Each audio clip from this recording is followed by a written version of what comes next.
ക്ലിനിക്കിൽ ഉണ്ടായ ഒരു ചെറിയ സംഭവം നോക്കാം. അപ്പോൾ ഇന്ന് കൺസൾട്ടേഷൻ്റെ ഇടക്ക് 2 കുട്ടികൾ അവിടെ ഇരുന്ന് ക്യാബിൻ്റെ ഉള്ളിൽ തന്നെ ഭയങ്കര കളിയാണ്. അപ്പോൾ ഞാൻ ചോദിച്ചു, ഇവർ കിടക്കുമ്പോഴും ഇങ്ങനെ തന്നെയാണോ, അതോ പിന്നെ എങ്ങനെയെങ്കിലും പുറത്ത് പോകുമ്പോഴോ അങ്ങനത്തെ സന്ദർഭങ്ങളിൽ മാത്രമാണോ കുട്ടികളിങ്ങനെ, ഇവർ ഭയങ്കര കൂട്ടായിരിക്കും അല്ലേ? ഇങ്ങനെ ചോദിച്ചപ്പോൾ പേരൻസ് ആദ്യം പറഞ്ഞത്, അയ്യോ ഇവൻ്റെ കൂടെ ആരും കിടത്താൻ പറ്റില്ല, അവന് രാത്രി ആകുമ്പോൾ എന്തായാലും മൂത്രമൊഴിച്ച് കളയും, അപ്പോൾ കൂടെ ആരെങ്കിലും കിടത്തി കഴിഞ്ഞാൽ അവർക്കൊരു ബുദ്ധിമുട്ടാണ്. ഇങ്ങനെ കളിച്ചുകൊണ്ടിരിക്കുന്ന കുട്ടി ഇത് അമ്മ പറയലില്ല, പെട്ടെന്ന് തന്നെ ഈ കളി മൊത്തം നിർത്തി ആകെ അങ്ങോട്ട് ഡൗൺ ആയി, ഗ്ലൂമി ആയി മാറി, ഒരു അപകർഷതാബോധം പോലെ.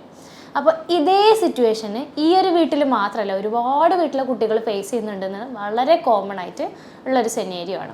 ഇതെന്താണ് ശരിക്കും?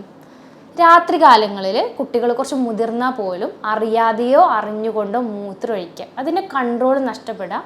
പ്രത്യേകിച്ച് ഇതിനെ ബെഡ് വെറ്റിംഗ്, ഉറങ്ങുന്ന സമയത്ത് നമുക്ക് മാട്രസിലൊക്കെ മൂത്രമൊഴിക്കുന്ന ഒരു ശീലത്തിനെയാണ് ഇത് പറയുക. നമ്മൾ മെഡിക്കലി നൊക്ടേണൽ എന്യൂറിസിസ് എന്നാണ് ഇതിനെ പറയുന്ന പേര്.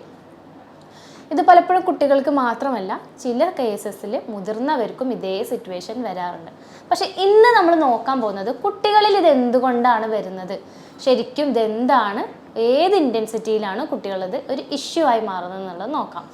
ഞാൻ doctor Rihana Rasheed, doctor Basil Soumya hospital, Pandikkad, Malappuram ജില്ല.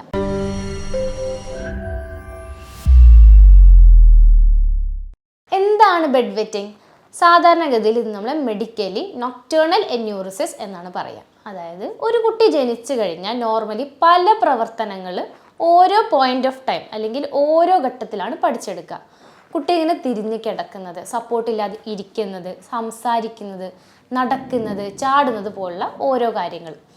ഇതിനൊക്കെ ഓരോ പെർട്ടിക്കുലർ ഏജ് അല്ലെങ്കിൽ മന്ത് അവൈലബിൾ ആണ്. ആ ഒരു ടൈം പീരീഡിലാണ് ഇതൊക്കെ വരിക. ഇതേപോലെ കുറച്ച് ലേറ്റ് ആയിട്ട് കുട്ടി അറ്റൈൻ ചെയ്യുന്ന ഒരു എബിലിറ്റിയാണ് യൂറിനറി കൺട്രോൾ അല്ലെങ്കിൽ ബ്ലാഡർ കൺട്രോൾ.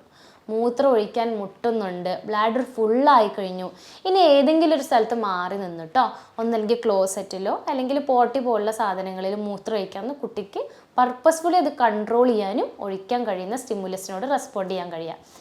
എന്നാൽ ചില കുട്ടികളിൽ ഇത് വളരെ ലേറ്റ് ആയിട്ടാണ് വരിക.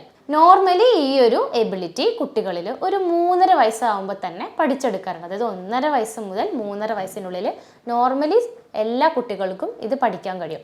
പക്ഷെ ചില കുട്ടികളിൽ ഇത് ലേറ്റ് ആയിട്ടാണ് വരിക. അതായത് 5 വയസ്സായി 5.5 വയസ്സായി എന്നിട്ടും കുട്ടി പഠിക്കുന്നില്ല.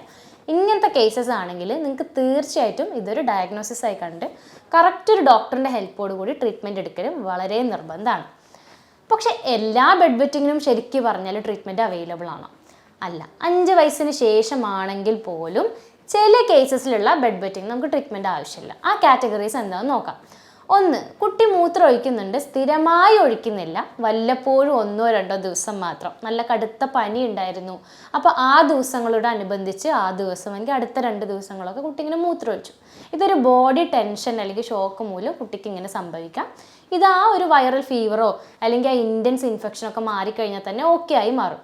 മറ്റൊരു കേസ്, കുട്ടി മൂത്രം ഒഴിക്കുന്നുണ്ട്, 1-2 ഡ്രോപ്സ് മാത്രമാണ് വരുന്നത്. അങ്ങനെയാണെങ്കിലും എന്തെങ്കിലും ബ്ലാഡർ ഇൻഫെക്ഷൻസോ UTIസോ ആവാം. അതിൻ്റെ ഇൻഫെക്ഷൻ്റെ ട്രീറ്റ്മെൻറ്റ് എടുത്തു കഴിഞ്ഞാലും ഈ ഒരു ബുദ്ധിമുട്ട് നമുക്ക് കൺട്രോൾ ചെയ്യാം. വേറൊരു ഫർദർ ട്രീറ്റ്മെൻറ്റിൻ്റെയോ അല്ലെങ്കിൽ തെറാപ്പിയുടെ ഒന്നും ആവശ്യമില്ല. അതല്ലാതെ കുട്ടി സ്ഥിരമായിട്ട് രാത്രിയാകുമ്പോൾ മൂത്രം ഒഴിക്കുക, മുന്നേ മൂത്രം ഒഴിപ്പിച്ച് കിടത്തിയാൽ വരെ ഒരു സമയം എത്തുമ്പോൾ മൂത്രം ഒഴിക്കുകയും ആ നനവിൽ പോലും കുട്ടി എണീക്കാതിരിക്കുക, ഇങ്ങനത്തെ ഒക്കെ സിറ്റുവേഷൻസ് വരുമ്പോൾ ഉറപ്പായിട്ടും ഒരു ട്രീറ്റ്മെൻറ്റ് നിർബന്ധമാക്കൽ വളരെ ഇമ്പോർട്ടൻ്റ് ആണ്. അപ്പോൾ ഇങ്ങനൊരു സിറ്റുവേഷൻസിൽ ഈ ബെഡ് വെറ്റിംഗ് അല്ലെങ്കിൽ മൂത്രം ഒഴിക്കുന്ന ടെൻഡൻസി എന്തുകൊണ്ട് വരുന്നു എന്നുള്ളത് മനസ്സിലാക്കൽ വളരെ നിർബന്ധമാണ്. മെയിൻലി 3 അവയവങ്ങളാണ് നമ്മളിതിന് ഹെൽപ്പ് ചെയ്യുക. 1 ബ്ലാഡർ, അതേപോലെ തന്നെ കിഡ്നീസ്, അതേപോലെ തന്നെ ബ്രെയിൻ. 1 ബ്ലാഡറിൻ്റെ കൺട്രോൾ വളരെ നഷ്ടപ്പെട്ട് ഇടയ്ക്കിടയ്ക്ക് ഇങ്ങനെ കോൺട്രാക്ട് ചെയ്യുക, കുറച്ച് മൂത്രമാണെങ്കിൽ വരെ ഒഴിക്കാനുള്ള ടെൻഡൻസി വരിക. ഇതാണ് ഒരു റീസൺ. മറ്റൊരു റീസൺ വരുന്നതാണ് നമ്മുടെ ഹോർമോണൽ ഡിസ്ചാർജ്, അതായത് ADH എന്നുള്ള ഹോർമോണിൻ്റെ സെക്രീഷൻ വരുന്ന ചേഞ്ചസ്, കൂടുതലുകൾ, കുറവുകൾ, അതിൻ്റെ സെക്രീഷൻ്റെ ടൈമിങ്ങിലുള്ള ഇഷ്യൂസ്, അത്തരത്തിലുള്ള കാരണങ്ങൾ കൊണ്ട് യൂറിൻ ഹോൾഡ് ചെയ്യുന്നതും അത് യൂറിൻ പ്രൊഡ്യൂസ് ചെയ്യുന്നതിൻ്റെ ഒക്കെ അളവിൽ ഒരുപാട് വ്യത്യാസങ്ങൾ വരുന്നു. അതിൻ്റെ മൂലം കുട്ടിക്ക് ഇതേ ഇഷ്യൂസ് വരാം. പിന്നെ 3ാമത്തെ കാര്യം, കുട്ടിക്ക് രാത്രിയാകുമ്പോൾ ഇങ്ങനെ മൂത്രം ഒഴിക്കാൻ മുട്ടുന്നുണ്ട്, പക്ഷെ കുട്ടിക്ക് എഴുന്നേക്കാൻ കഴിയുന്നില്ല, എറോസൽ പ്രോബ്ലംസ്. ഈ 3 കേസസിൽ അല്ലെങ്കിൽ ഇതിൻ്റെ ഒരു മിക്സ്ചറായി വരുന്ന സന്ദർഭങ്ങളിലാണ്, അതായത് ഈ 3 സ്റ്റിമുലസിനോടുള്ള ഓൾട്ടേർഡ് റെസ്പോൺസസ് ആണ് കുട്ടിക്ക് ഈ ഒരു കണ്ടീഷൻ വരാനുള്ള റീസൺ. ഈ ബെഡ് വെറ്റിംഗ് പക്ഷെ ട്രീറ്റ്മെൻറ്റ് എടുക്കാതിരുന്ന് കഴിഞ്ഞാലോ? ശരിക്കും ഇതൊരു നോർമൽ സെനേരിയോ അല്ലേ? ശരിക്കും ഇതിനൊരു ട്രീറ്റ്മെൻറ്റ് അത്യാവശ്യമാണോ? എന്നാൽ ബെഡ് വെറ്റിംഗ് എന്നുള്ള ഇഷ്യൂ നമുക്ക് കാണുകയെ വളരെ ചെറുതാണെങ്കിലും കുട്ടിയുടെ പേഴ്സണാലിറ്റീനെ അത് വളരെയധികം എഫക്റ്റ് ചെയ്യുന്ന ഒന്നാണ്. ഇപ്പോഴത്തെ ഒരു സെനേരിയോ അല്ലെങ്കിൽ കാലഘട്ടം എടുത്തു കഴിഞ്ഞാൽ കുട്ടികൾ വേറൊരു കുട്ടീൻ്റെ അല്ലെങ്കിൽ ഫ്രണ്ടിൻ്റെ വീട്ടിൽ പോയി താമസിക്കുന്നു, ഒരു ഗ്രൂപ്പ് ആക്ടിവിറ്റീസ് ചെയ്യുന്നു, ക്യാമ്പുകൾ നടത്തുന്നു. ഇപ്പോൾ എന്തെങ്കിലും ടാലൻറ്റഡ് ആയിട്ടുള്ള കുട്ടികളാണ് വിചാരിക്കുക, സബ് ജില്ല സ്റ്റേറ്റ് ലെവൽ ഇങ്ങനെയൊക്കെ പോകുമ്പോൾ അവർക്ക് അവിടെ താമസിക്കേണ്ടി വരികയാണ്. അപ്പോൾ കുട്ടി അത് പോകാൻ കഴിയുന്നില്ല. ഞാൻ അങ്ങനെ ചെന്ന് അവിടെ മൂത്രമൊഴിച്ച് കഴിഞ്ഞാൽ എല്ലാവരും മുമ്പിൽ ഞാൻ നാണം കെട്ട് പോവില്ലേ?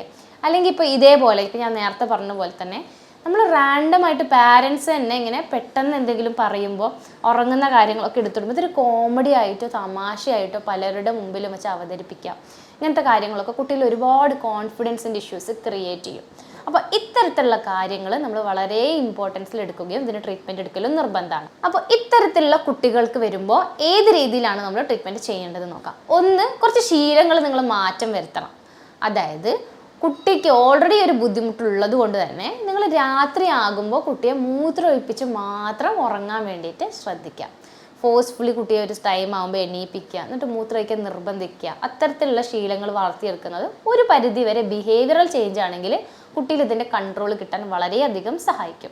അതേപോലെ ചില കുട്ടികളിലുള്ളതാണ് ഈവനിങ് കളിക്കാനൊക്കെ പോയി കഴിഞ്ഞാൽ തിരിച്ച് വന്നിട്ട് ഒരുപാട് അങ്ങോട്ട് വെള്ളം, ഒരു ലിറ്റർ കണക്കിന് വെള്ളം ഒരുമിച്ച് കുടിക്കാം. ഇങ്ങനെ ഉണ്ടാവുമ്പോൾ ഈ ഇഷ്യൂ വരുന്നു. കാരണം എല്ലാ ആ വാട്ടർ കണ്ടന്റും രാത്രി സമയങ്ങളിലായിരിക്കും ചിലപ്പോൾ യൂറിനായിട്ട് പുറത്തോട്ട് വരാം. അപ്പോൾ ഇത്തരക്കാരിൽ ചെറിയൊരു എമൗണ്ട് മാത്രം വെള്ളം കൊടുക്കുക, അതല്ലെങ്കിൽ ഇൻ്റർവെൽസ് ഒരു ചെറിയ ഗ്യാപ്പ് ഇട്ട് വെള്ളം കൊടുക്കുക. ഇത്തരത്തിലുള്ള കാര്യങ്ങൾ ചെയ്യുന്നതും വളരെ നല്ലൊരു ശീലമായിരിക്കും. ഇതേപോലെ തന്നെ കുറച്ച് നാട്ടുനടപ്പുകളുണ്ട്. അതായത് ഈവനിങ് ആകുമ്പോൾ അല്ലെങ്കിൽ രാത്രി കാലങ്ങളിൽ കുട്ടിക്ക് ചോറ് കൊടുക്കാതെ അവില് കൊടുക്കുക, അത് വെള്ളം വലിച്ചെടുക്കുമല്ലോ, അപ്പോൾ അത്ര തന്നെ വരില്ല ഈ ബുദ്ധിമുട്ട്. അതേപോലെ തന്നെ ഈവനിങ് ആയാൽ വൈകിട്ട് കഴിഞ്ഞാൽ പിന്നെ കുട്ടിക്ക് വെള്ളം കൊടുക്കാതിരിക്കുക, ലിക്വിഡായിട്ട് കംപ്ലീറ്റ്ലി സ്റ്റോപ്പ് ചെയ്യുക. ഇങ്ങനത്തെ പ്രാക്ടീസസ് മാക്സിമം നിങ്ങൾ സ്റ്റോപ്പ് ചെയ്യണം. കാരണം ചില കുട്ടികളിൽ നോർമലി ദാഹം കൂടുതലായിരിക്കും. അപ്പോൾ ഇത്തരക്കാരിൽ ഈ സമയങ്ങളിൽ ഇത്ര വെള്ളം കുടിച്ചിട്ടില്ലെങ്കിൽ രാത്രി വായുടെ ഡ്രൈനെസ് വരാൻ ഇത് അവരുടെ ഉറക്കത്തിൻ്റെ ക്വാളിറ്റീനെ ഒരുപാട് എഫക്റ്റ് ചെയ്യും. ഇത് പിന്നീട് അവരെ ഉറക്കം ഡിസ്റ്റർബ് ചെയ്യുന്നത് കൊണ്ട് തന്നെ ഒരുപാട് ഡെവലപ്മെൻറ്റൽ ഇഷ്യൂസും മറ്റു ഗ്രോത്ത് റേറ്റ് ഒക്കെ കുറക്കാനൊക്കെ റീസണായി മാറും. ഈ പ്രാക്ടീസസ് അത്ര ഹെൽത്തി അല്ല. നിങ്ങൾ ഡോക്ടറിൻ്റെ ഹെൽപ്പ് ചോദിച്ചിട്ട് ഡോക്ടർ നിങ്ങളോട് അഡ്വൈസ് ചെയ്യുകയാണെങ്കിൽ മാത്രം ഇത്തരത്തിലുള്ള പ്രാക്ടീസുകൾ ഇൻക്ലൂഡ് ചെയ്യുക. അല്ലാത്ത പക്ഷം മറ്റ് വഴികൾ കണ്ടുപിടിക്കലാണ് എപ്പോഴും ബെറ്ററായി വരുന്നത്. ഈ ബെഡ് വെറ്റിങ്ങിന് ശരിക്കും പറഞ്ഞ ട്രീറ്റ്മെൻറ്റ് എന്തുകൊണ്ടാണ് ഇമ്പോർട്ടൻ്റ് ആയിട്ട് വരുന്നത്? ഈ രോഗം സത്യം പറഞ്ഞാൽ അത്ര തന്നെ സീരിയസ് രോഗം അല്ലല്ലോ, പിന്നെ എന്താ വരുന്ന ബുദ്ധിമുട്ട്? യെസ്, ഇതിൻ്റെ മെയിൻ റീസൺ ആണ് കുട്ടിയിൽ വരുന്ന ആങ്സൈറ്റി അല്ലെങ്കിൽ ലാക്ക് ഓഫ് കോൺഫിഡൻസ്.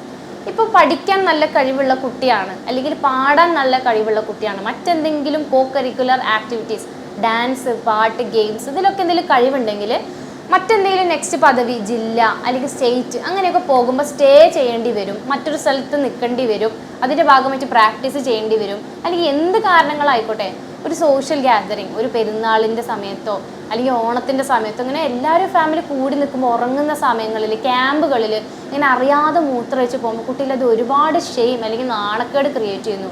അതുകൊണ്ട് കുട്ടി നാച്ചുറലി ഇങ്ങനത്തെ സിറ്റുവേഷൻസ് ഒഴിവാക്കാനും അതുമൂലം കുട്ടീൻ്റെ ഈ ഒരു കഴിവുകൾ ഉണ്ടെങ്കിൽ അവർ അവതരിപ്പിക്കാൻ കഴിയില്ല. കുട്ടി മൊത്തത്തിലൊരു സോഷ്യൽ ബാക്കിങ് അപ്പ് ഈ ഒരു സിറ്റുവേഷൻ ഉണ്ടാകാനുള്ള റീസൺ ഉണ്ട്. അതായത് എല്ലാത്തിലും നിന്നും വിട്ട് മാറി പോവുക, കാര്യങ്ങൾ ചെയ്യാൻ പറ്റാതിരിക്കുക, ഒരു അപകർഷതാബോധം ക്രിയേറ്റ് ചെയ്യുക. ഇതൊക്കെ കുട്ടി മുതിർന്ന് വന്നാലും വലിയ രീതിയിൽ അവരെ കോൺഫിഡൻസിന് എഫക്റ്റ് ചെയ്യും. വളരെ സിമ്പിളായിട്ട് തന്നെ നമുക്കിത് മാറ്റിയെടുക്കാവുന്നതേ ഉള്ളൂ. ഈ ഒരു മെയിൻ റീസണാണ് നമ്മൾ ട്രീറ്റ്മെൻറ്റ് ഉറപ്പാക്കണം എന്ന് പറയാനുള്ള ഏറ്റവും പ്രൈം ഇമ്പോർട്ടൻറ്റ് ഫാക്ടർ.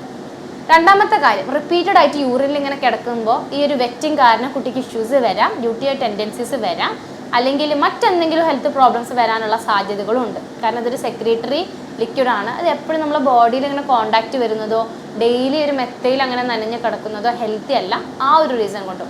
പിന്നെ മൂന്നാമത്തത്, മുതിർന്ന കുട്ടികളിൽ പാമ്പേഴ്സ് പോലുള്ള ഉപയോഗിക്കുന്ന ഇഷ്ടം പോലെ പാരൻസ് ഉണ്ട്.